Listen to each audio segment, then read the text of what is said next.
நண்பர்கள் அனைவருக்கும் வணக்கம். நைட்டு வந்து அந்த சாப்பாடு ரிலேட்டடா பெருசா ஒரு ஆர்கியூமெண்ட் நடந்தது பாத்தீங்களா? அதுக்கப்புறம் ரம்யா நடந்து போயிட்டு இருக்கும்போது பொத்துன்னு மயங்கி கீழே விழுந்துட்டாங்க. ஹவுஸ்மேட்ஸ் எல்லாம் பதறிட்டாங்க. என்னாச்சு ஏதாச்சுன்னு செக் பண்றதுக்காக வந்துட்டாங்க. ஏற்கனவே ரம்யா ஒரு வாட்டி மயங்கி விழுந்திருப்பாங்க. ஹவுஸ்மேட்ஸ் எல்லாம் என்ன ஏதுன்னு பார்த்திருப்பாங்க. ஸோ இந்த வாட்டியும் அந்த மாதிரி தான் நடந்தது. ஆனா இதுல ஒரு விஷயம் நடந்ததுங்க. அவங்க மயங்கி விழுந்ததை நீங்க பாத்தீங்கன்னா அது ரியல் மாதிரி எனக்கு தெரியல. இந்த ஹெல்த் விஷயத்துலலாம் வந்து நம்ம ரொம்ப சந்தேகப்படக்கூடாது, ஒருத்தரை குறை சொல்லக்கூடாதுன்னு சொல்லுவாங்க. பட் அதனால் நான் இந்த விஷயத்தை பற்றி டீட்டெயிலாக டிஸ்கஸ் பண்ண விரும்பல. ஆனால் அதை பார்க்கும்போது அது கொஞ்சம் ஃபேக்காக பண்ண மாதிரி தான் எனக்கு தோணுச்சு. ஏன்னா ஒரு மயக்கம்ன்றது நமக்கு கான்ஷியஸாக தெரிஞ்சிடும், நம்ம மயங்க போகிறோன்ட்டு நம்ம சுதாரிச்சிருவோம். ஆனால் இவங்க ஒரு மாறி விழுந்தாங்க. சரி, அந்த டாப்பிக்கை விட்டுருங்க. நேற்று நைட்டு ஒரு விஷயம் நடந்தது பார்த்தீங்களா, அதை பற்றி தான் நான் பேச போகிறேன். ஏன்னா வந்து ரம்யா வந்து பின்னாடி பேசுகிறாங்கன்ற மாதிரி ஒரு இஷ்யூவை வந்து அரோரா வந்து கொண்டு வந்தாங்க, எல்லாரும் முன்னாடியும் சொன்னாங்க. இதில் எனக்கு ரொம்ப பெரிய விஷயம் இருக்குங்க. இதை நீங்கள் பொறுமையாக கேளுங்களேன், உங்களுக்கே நான் சொல்கிறது ரைட்டா இல்லையான்னு புரியும். அது என்னன்னா, ரம்யா ஜோ பின்னாடி பேசினாங்களான்னு கேட்டிங்கன்னா கண்டிப்பாக பேசினாங்க. இந்த வீட்டில் நிறைய பேர் அப்படி பேசுகிறாங்க. ஓகேவா? ரம்யா ஜோ மட்டும் பேசல, எல்லாருமே அப்படி பேசுகிறாங்க. எல்லாருமே வந்து இப்போ உதாரணத்துக்கு எடுத்துக்கோங்களேன், திவாகர், பார்வதி, அதுக்கப்புறம் கலையரசன், இவங்க 3 பேர் சபரியை பற்றி பேசுகிறாங்களா? எல்லாம் பேசுகிறாங்க. இப்படி பேசும்போது இப்போ உதாரணத்துக்கு ஒன்று சொல்கிறேன். திவாகர் வந்து சபரியை பற்றி ஒரு விஷயத்த பார்வதி கிட்ட சொல்கிறாரு. அது வந்து பார்வதி அங்கேயே தடுக்கணும். இல்லைண்ணே, சபரியை பற்றி அப்படிலாம் நீங்கள் எதுவுமே சொல்லாதீங்க, என்கிட்ட மற்றவங்கள பற்றி அவங்க கிட்ட சொல்லிக்கோங்க, என்கிட்ட சொல்லாதீங்கன்னு பார்வதி அங்கேயே ஸ்டாப் பண்ணோம்.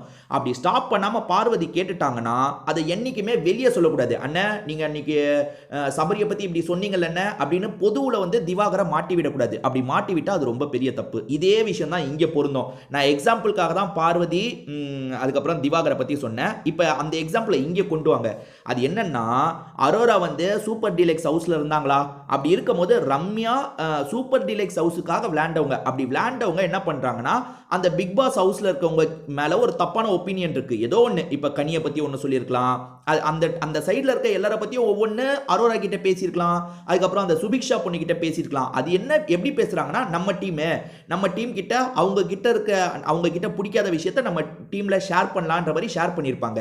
இந்த அரோரா என்ன பண்றாங்கன்னா, அரோரா நீ அவ்வளோ நேர்மையானவங்களா இருந்தா என்ன பண்ணியிருக்கணும், அவங்க பேசும்போதே அக்கா இதெல்லாம் பின்னாடி பேசுற மாதிரி ஆயிடும்க்கா, இதெல்லாம் தப்புக்கா, நீங்க அவங்கள பத்தி இப்பெல்லாம் சொல்லாதீங்கக்கான்னு நீ அங்க நிறுத்தி இருந்தா பரவாயில்ல. நீ அங்க நிறுத்தல, அவங்க சொல்ற கதையெல்லாம் கேட்டுட்டு நீ என்ன பண்ற, நீ பண்றது எவ்வளவு பெரிய தப்பு. உன்கிட்ட பேசினதை நீ பாட்டுக்கு எல்லார்கிட்டயும் லீக் பண்ணிட்டு இருக்க. இந்த பொண்ணு என்ன பண்ணுதுன்னு பார்த்தீங்கன்னா, இந்த அரோரா வந்து எஃப்ஜே கிட்ட சொல்லுது, அதுக்கப்புறம் துஷார் கிட்ட சொல்லுது, ஆதிரை கிட்ட சொல்லுது. ஆக மொத்தத்தில் வீட்டில் ஒரு 3 பேர்கிட்ட இந்த விஷயத்த சொல்லிட்டேன். அந்த 3 பேர் மற்றவங்க கிட்ட சொல்லிட்டாங்க.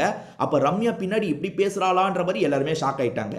ஏங்க, நீங்க ஒருத்தங்க வந்து இன்னொருத்தங்களை பத்தி உங்ககிட்ட குறை சொல்றாங்கன்னா என்கிட்ட சொல்லாதீங்க, அது பின்னாடி பேசுற மாதிரி ஆகும், சொல்லாதீங்கன்னு நீங்க வேலைக்கு போயிட்டா என்ன, ஏன் உட்காந்து கதை கேட்குறீங்க? இந்த அரோரா ரம்யா ஜோ பேசும் போதெல்லாம் தடுக்கல. அவங்க சொன்ன எல்லா விஷயத்தையும் அரோரா பொறுமையா கேட்டுக்கிட்டாங்க. கேட்டதை நீங்க வெளியே சொல்றீங்களே, இது தப்பா இல்லையா?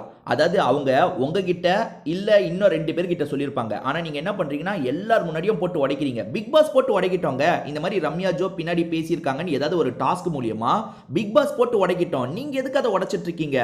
எல்லா ரகசியத்தையும் அப்படி உடைச்சா அது கரெக்டா இருக்குமா? அரோரா எந்த குறையும் சொல்லியிருக்க மாட்டாங்களா?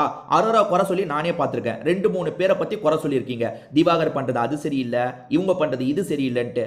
உங்க கூட உட்காந்துருந்தவங்க அரோரா இந்த மாதிரிலாம் சொன்னான்னு பொது தளத்துல, அதாவது பொதுவா பேசும்போது சொல்லிட்டா உங்களுக்கு ஓகேவா? ஏன்னா அரோரா நேத்து என்ன பண்றாங்கன்னா, இந்த ரம்யா ஜோவை மாட்டி விடுறாங்க. நிறைய இடத்துல ரம்யா ஜோவால சமாளிக்க முடியாதுங்க. ஆமா, ரம்யா ஜோ பின்னாடி பேசினாங்களான்னு கேட்டா பின்னாடி தான் பேசினாங்க. அதை நீங்க பொதுவா பேசுற இடத்துல ஒத்துக்க முடியுமா? ஆமாங்க, உங்களை பத்தி நான் பின்னாடி பேசிட்டு இருந்தாங்கன்னு சொல்லவா முடியும்? அது சிக்கிட்டாங்க. ரம்யா ஜோ ஏடகடமா சிக்கிட்டாங்க. ஆனால் அதுக்கு காரணம் அரோரா தான். ஏன்னா வந்து ஒருத்தர் உங்ககிட்ட ஒன்று சொல்கிறாங்கன்னா பின்னாடி பேசுகிற மாதிரி நீங்கள் ஃபீல் ஆகுறீங்க. அதாவது ஒருத்தங்க அவங்களோட ஒப்பீனியனை ஷேர் பண்ணுறாங்க, அது பின்னாடி பேசுகிற மாதிரி ஆகுதுன்னா, ஐயோ பின்னாடி பேசுறதுலாம் வேணாங்க, எதனால ஃபேஸ் டு ஃபேஸ் பேசிடலாங்க அப்படின்ற மாதிரி நீங்கள் சட்டுன்னு அங்கேருந்து விலகி போகிறது தான் கரெக்டு. அதை விட்டுட்டு அவங்க சொல்லும் போது எல்லாத்தையும் பொறுமையாக கேட்டுட்டு அவங்க இந்த மாதிரிலாம் சொன்னாங்கன்னு இன்னொருத்தர்கிட்ட சொல்லி ஸ்கோர் பண்ணக்கூடாது. அது தப்பு. அரோரா பண்ணது தப்பு தான். எஃப்ஜே கிட்ட சொல்கிறது, துஷார் கிட்ட சொல்கிறது, ஆதிரை கிட்ட சொல்கிறது, எல்லார்கிட்டையும் ரம்யா ஜோ சொன்னதை பற்றி சொல்லிட்டு இருக்காங்க. இது ரொம்பவே தப்புங்க.